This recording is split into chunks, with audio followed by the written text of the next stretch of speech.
Good morning.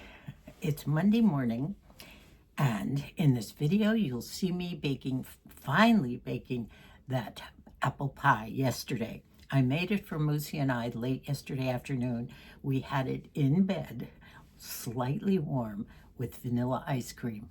Oh, it was so good. And after the pie baking, stay till the end because we're going to chat about a lot of other things, including this lovely new vest of mine. The sun is out and the mountains are visible with wonderful snow up there. Isn't that beautiful? Well, it's Sunday afternoon and I decided it's a good time, finally, to bake this apple pie. And I'm hoping that my crust isn't a little old. It's been in the refrigerator. It's in Marie calendars and I'm counting on it to be a good one. We'll see. This could ruin the whole thing. And these are Bonnie's apples from her wonderful trees up in Idaho, so I don't want to ruin it. So first thing I'm going to do is get out my little trusty peeler, peel these, and then I have a few tips from the pioneer woman, Ray Drummond, about what I should do to coat these apples to make them really, really good. This should be a good one. Push this a little closer and bring my camera down a little. Now, I've read some do's and don'ts about good apple pies, and I hope I'm going to follow them. It's been a long time since I've made an apple pie, and I don't think I've ever made them with fresh apples from a big giant tree in Idaho. So, family apples to begin with. So, let me begin. Now, at one point, I did have one of those big apple things that went around and around. I think you connected it up to a table and they cored the apple from the middle and they also peeled it, but somewhere down in that cabinet, and I just can't get down on my knees today. So I'm going to do the old trick of trying to get it all in one slice. It's almost impossible, but I did do it when I was, 34, 35 years old, while I was in a running race at the same time at Matthews Preschool in Scotland. That's what you had to do to win the race. And you had to peel this apple while you were running to see who'd get there first. And I did it. You know, I can't remember whether I came in second or first, but I was up there, that's for sure. So let's begin. Let's see if I can do it. Starting at the top, already boobed up, going around and around. You know, they say you can keep the peels on. I'm not going to try to do one slice. It's not working. But I think a real good apple pie is definitely to have the peels off. And by the way, with Moosey's teeth, I don't think he could enjoy it with the peels on to begin with. Yeah, his diet is definitely changing. That's for sure. So, here we go.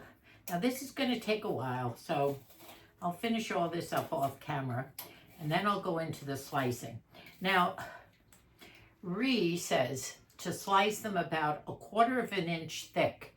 Not too thick, because then they won't cook. You want them to cook and not be too... you don't want them to be mushy, but at the same time, you don't want them to be too crunchy, right? I guess there are secrets to making a good apple pie. Now, can you see the red stain on these apples? They were wonderful, weren't they? Now, this is going to be a big mess, so let me finish peeling all these apples, and then I'll come back to you.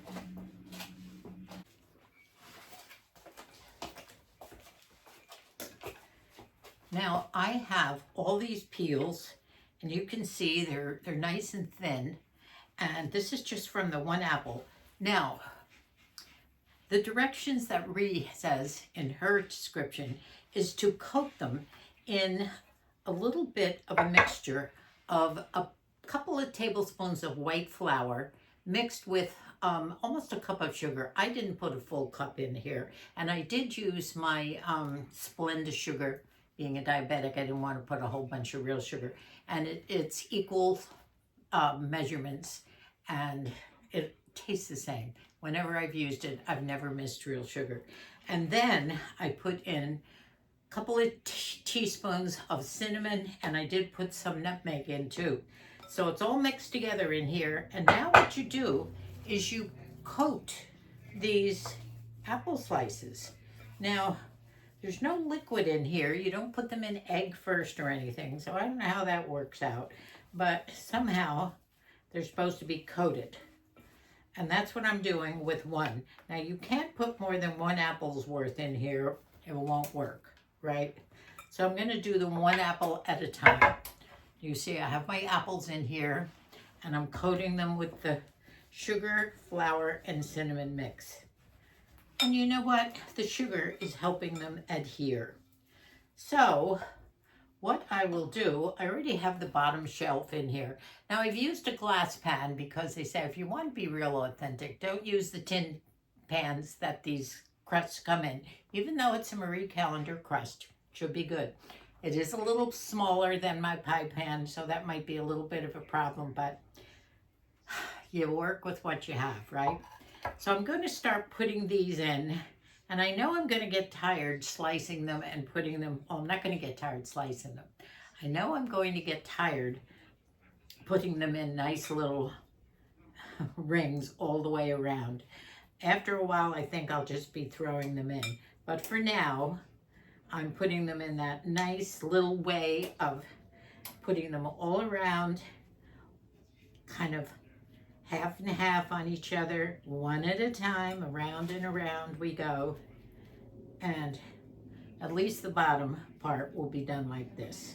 I think afterward we'll definitely have less of a concentric design here. It's beginning to bug me.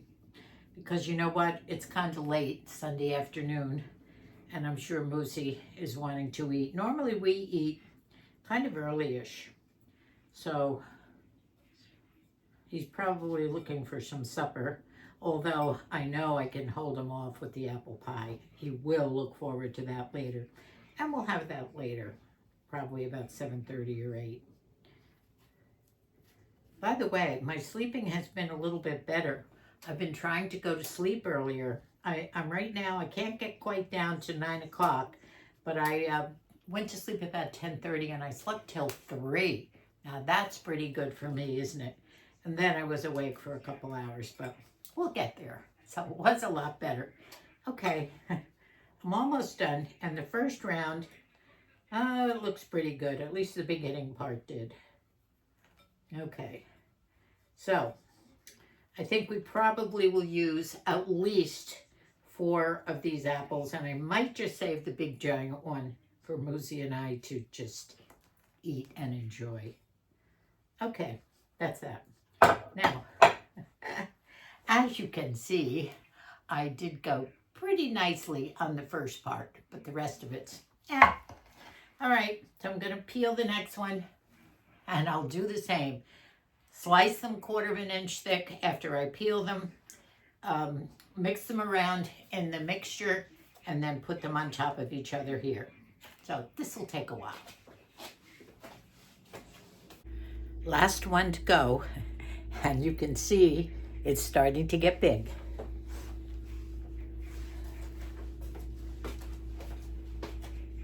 Now I only did use 4 apples, remember, I'm saving that one. So I'm going to show you how I cut them up, and I'm almost there with filling up this pie. So what I do, if you want, you can core it first and then slice it, but I slice it into 4 pieces right to the core, on all 4 sides of the core, like this.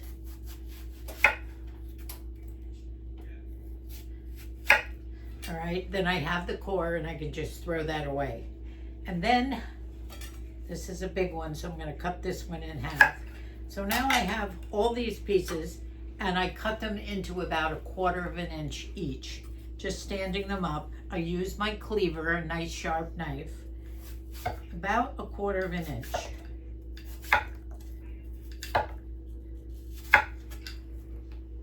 And that's what I'm getting. Now you can do it, just leave it flat, or you can stand it up. Flat is probably the safest, and you can get the best cut. Okay, almost done. You get quite a few slices from one apple, by the way. And this should do it. Make sure you slice it so that you get those slices that are shaped like that, right?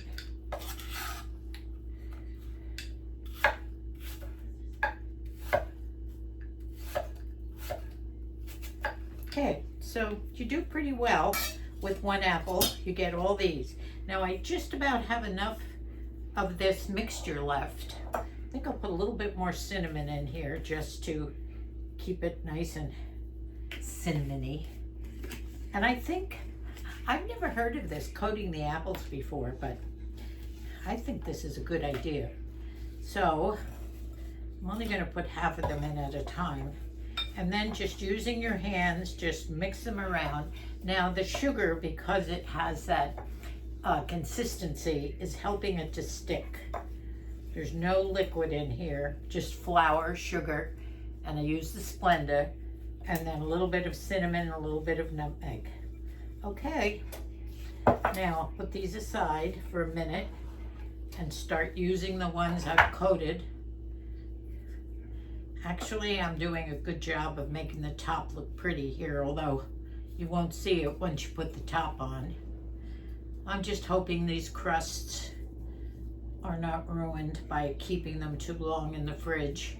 You either have to keep this frozen or keep it in the fridge cold for about 4 or 5 days, it said, and that's just about what I did.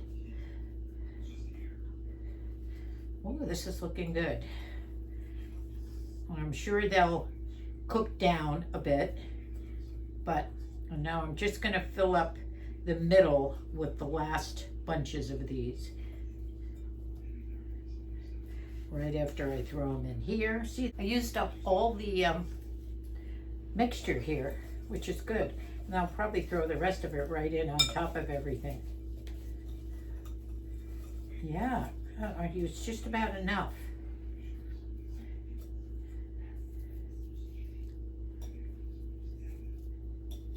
Oh boy, this is looking pretty. So we ended up with a pretty good looking concentric look.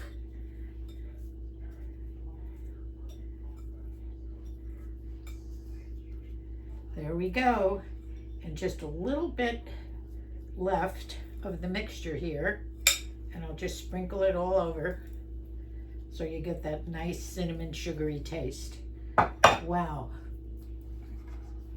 So let's hope this works. Now, as you can see, I don't know whether I'll be able to really close up the crust. This is what it looks like. That's 4 apples, normal size apples. And because I used the glass pie plate, the pie crust is smaller, and you're supposed to seal it to keep all the moisture in. I'm going to top it with a little bit more cinnamon, just a little bit, and, which I probably should have been putting in with the layers, so we'll see, is you want it to have a little buttery taste too. So I'm going to slice some thin slices of butter and place them in here. Should have put them in, did that wrong, forgot them. They should have been put in maybe after the first layer, maybe the second layer. So we'll see if it still works. I'm going to try and squeeze some of these in. Should have a nice buttery taste. On the other hand, you don't want it soggy. So we'll see.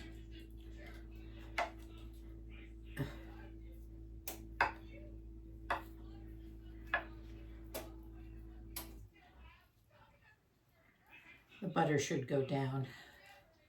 There, that should work. So, there we go. We have a pie crust ready for the top. I'm going to put the top on and then into a 400-degree oven, probably for 45 or 50 minutes. I have to keep an eye on it, I'm going to put a cookie sheet on first so it doesn't drip over. I doubt that this will, but at the same time, you don't want to burn the bottom, so we'll see. Let me get my towel. Oh my, I might have boo-booed it up. I couldn't get the other top of the pie shell out. I'm hot too. And I couldn't get it out of the tin. And it probably was in the refrigerator too long. But, so what I had to do is to slice it into 1-inch strips. Didn't have enough to do the cross strips on it, so it's just some long strips. It's not going to be pretty, but let's hope that it cooks and that it's delicious. And I do have some vanilla bean ice cream too, so maybe if we close our eyes, it'll taste good. So it's in the oven at 400 degrees. I've put foil on the top. I've put a cookie sheet on the bottom rung, like I've been told in the recipe. And I will cook it for 45 to 50 minutes. Sounds like a lot, but at 400, doesn't it? So I will check it and definitely see how it's doing. So I'll let you know. Finally, time to take it out. Now, I cooked this. After 45 minutes, I checked it at 400 degrees, and it was not cooked.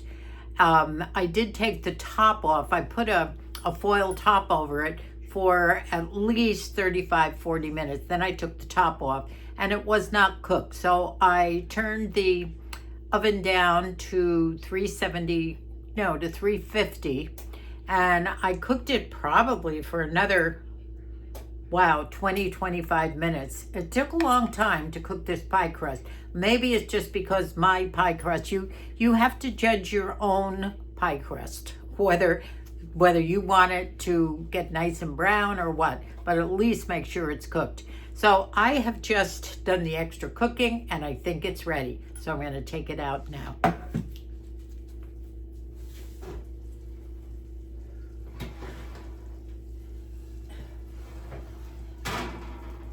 Oh, wow. Now, I told you what I had to do. It's not looking like a repie, but you know what? It does not look too bad. And it's cooked, and I did already taste a little bit. It's nice and flaky. Thank the Lord. I thought this pie was going to be another one of my fails, but oh, it looks gorgeous. Look at that. I'm so proud of myself.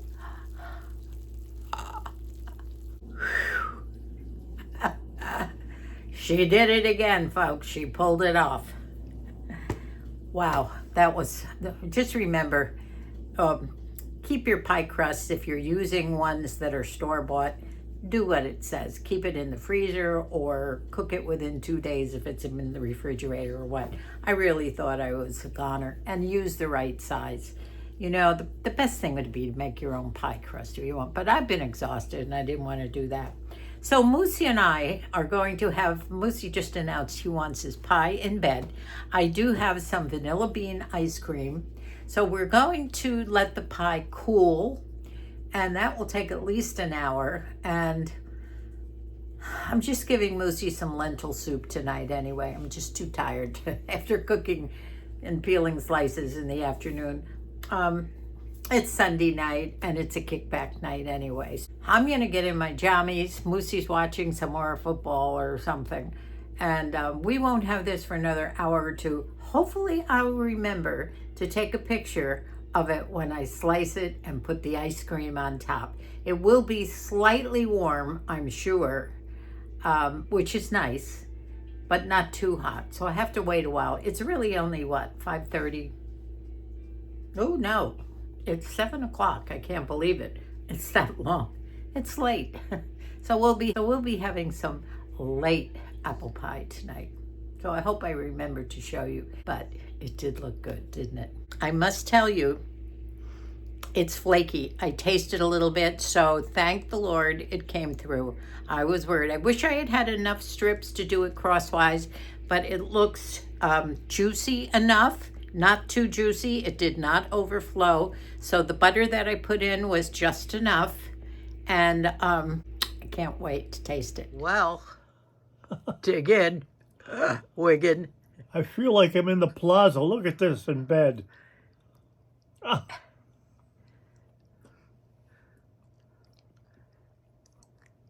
How's that crust? I'm eating the apples. They are so good. Aren't they? Mmm. Do you taste all the cinnamon? Cinnamon. Yep. Yeah, good.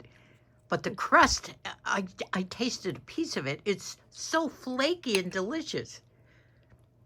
Taste it. Isn't that amazing? Yeah. I'm good. so proud. Thank God it turned out. I'm going to get mine. I got to dig in fast before that ice cream melts, but I have to show you this. I am thrilled with the way it turned out. Look at the apples inside coated with the cinnamon. The butter is just right. Even though it's cracked looking on the top, it is delicious. I can't tell you how flaky that little bit of crust is. Oh, I am so happy. Well, I wanted to talk about some things besides apple pie right now. And I do have some energy this morning. I slept well. First of all, I know so many of you have been very interested into that color changing foundation, the stick that I had put on a couple of weeks ago and have worn several times. In between that, I do wear, when I want to do a really nice quick thing, I wear my e.l.f. Soft Glam, just a couple of dots and boom, I can be off. Well, this you work a little harder. I'll make another video for those of you who haven't seen it. But this is that white stick. And there are several ways that they do this. On one end is a lovely brush. And on the other end, you have the stick, which is white. And as you put it on, it's white. And then it changes colors to conform to your complexion. That's the beauty of it. I love it. And what makes it change into your color is rubbing it in. It's tiny little buds that as you rub and rub and rub, you can put it on with a brush. I do both. First I do the brush and then I do my fingers. And it just blends into your face and you have a very nice color. But I still love my e.l.f. Soft Glam. And one time I put too much on and everybody mentioned it. Everybody noticed it. But all you have to do is a couple of little dots on your face. And this is such a fast, good to go and get out of the house fast. And it does full coverage. So does this color changing makeup, by the way. Goes on white. Now they also have it in a liquid. You might like the liquid better than the stick. I just am thrilled with it and use it quite often. Are you noticing my new vest of the year? As you know, besides sweaters, my winter wardrobe consists of vests and sweaters. And I've been wearing vests for 30 years. I just love them. Every year I get one or two more vests. The kids give me vests. And this is my new one. I did just get this a couple of weeks ago. I saw it on someone with the sleeves. Now the sleeves is what got me. And I thought, oh, how darling. I ordered it from Amazon and it's a very light quilted. It's not down. I don't think. I'll have to look again. But it's a light, not a heavy vest. And I thought, oh, it's so festive. And the sleeves just got me. So I'll probably do another video of my winter vests. And I do have an assortment of them. I think I did one a year or two ago. And since then, I do have several more. Someone asked the other day, are you doing the Amaryllis contest this year with the family? And yes, we are. I just got my Amaryllis bulb from Colleen. She gave it to me as a gift the other day. And as you can see, let me see if it's here or over on this side. I'm way behind. There is a tiny little spark of green coming up. I don't know whether you can see it. Oh, there it is, right there. So I don't know whether I'm going to win this contest or not, because I don't know whether Colleen's is up here or where. Now, Matthew was running out to get his, and I know Dub and Margie also joined the competition to see who has the first amaryllis flower. They usually come out right before Christmas. No water needed in these waxed bulbs. Aren't these amazing? These are the ones we get for our competition. This is wax. I try and keep it in a sunny, warm location in the house, and pretty soon the leaves will start coming. So get yourself one. I think Colleen gets hers at Trader Joe's. They're wonderful. There's my cuckoo. Do you hear him? Right up here. My thrift store $6 cuckoo clock that Moosey got running. I love it. Okay, something else that I wanted to talk about. Are you a serious sewer? If you are, like me, I have been a sewer since my mother taught me at 7 years old. And I have made everything under the sun, from clothes for Moosey to things for myself, draperies, things for the bedroom. I can really do anything. These days, I'm not sewing so much. I did make so many things for the little grandkids, but I'm at the point now where it's just not something that I have time to do too much of. But I have made those Christmas stockings, and this year I am doing one, and that is for Jenny's little baby girl, Charlie. And so I'm back again looking for certain things in a store. Now, I do have sewing stuff in my shed galore, but there are certain things you need. Fortunately, I still have some of the red velvet left to do the outer stocking. I have to get Aiden to bring out my tub of fabric so I can get the lining out, but he hasn't been here in a while with all the rain. And I thought, what will I put on the outside? I usually put a couple of little decals or what do you call these little things like this? And I happened to find a couple in my little stash of stuff that I keep in near my sewing room. Oh, now that's the clock with the birds. And I found some things that I would use. Now, you dig through your stuff.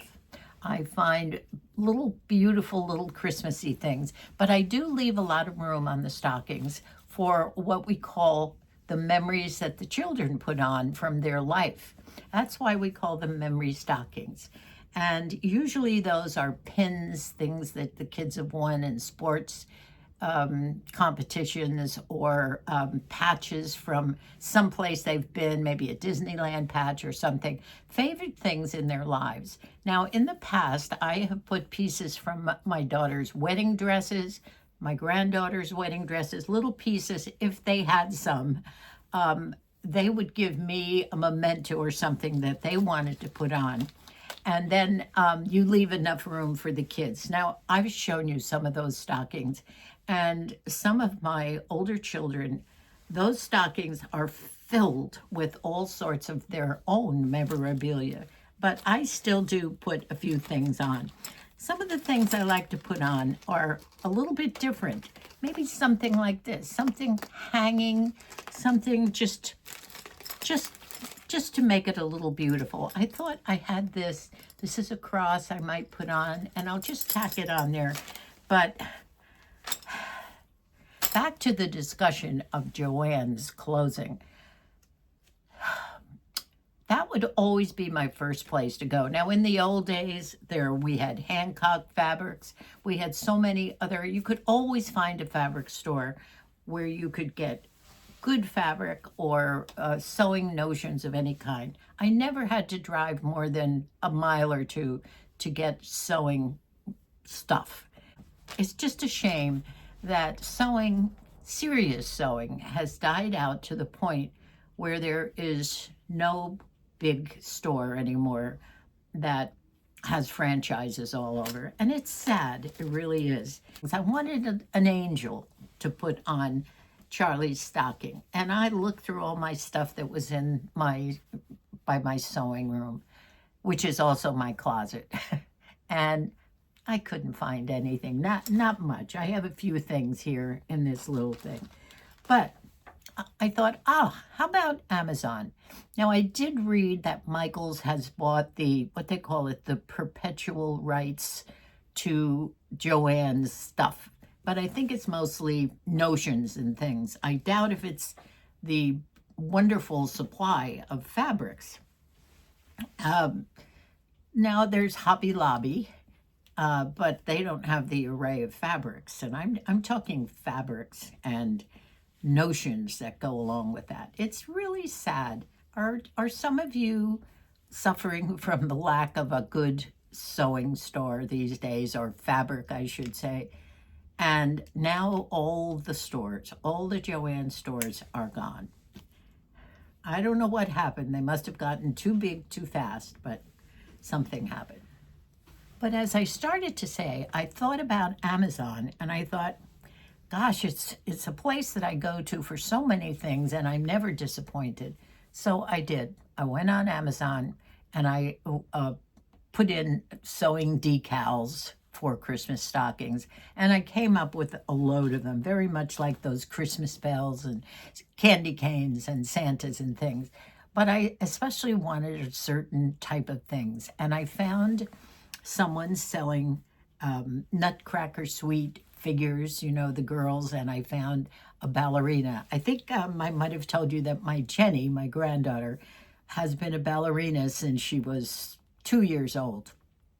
And as a matter of fact, she worked at Disneyland and danced in their parades and shows, and she was Jasmine, I think, for many years in there all year. She worked many years for at Disneyland. And of course, Charlie is going to be a future ballerina, of course. So I think I found some little ones. Those decals are due today. So I think my immediate problem is solved, but I am still in mourning for a good fabric store. I am up and about nice and early this morning. Well, it's not that early. Would you believe Moosey is still snoring in there? Maybe not now that I've started talking, but the differences between our wake-up time are getting wider and wider here. Moosey is still feeling well, thank the Lord. No side effects from his medication, and that we're very thankful for. Now we have to start the weekly blood draws to see how the progress is going. So that will start again this week. I hope you enjoyed the apple pie making part of the video, which is the biggest part.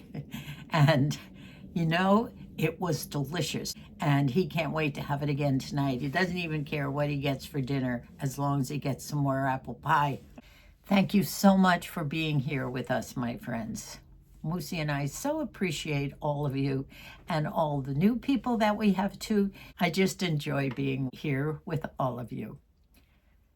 Bye for now, and I'll see you real soon again.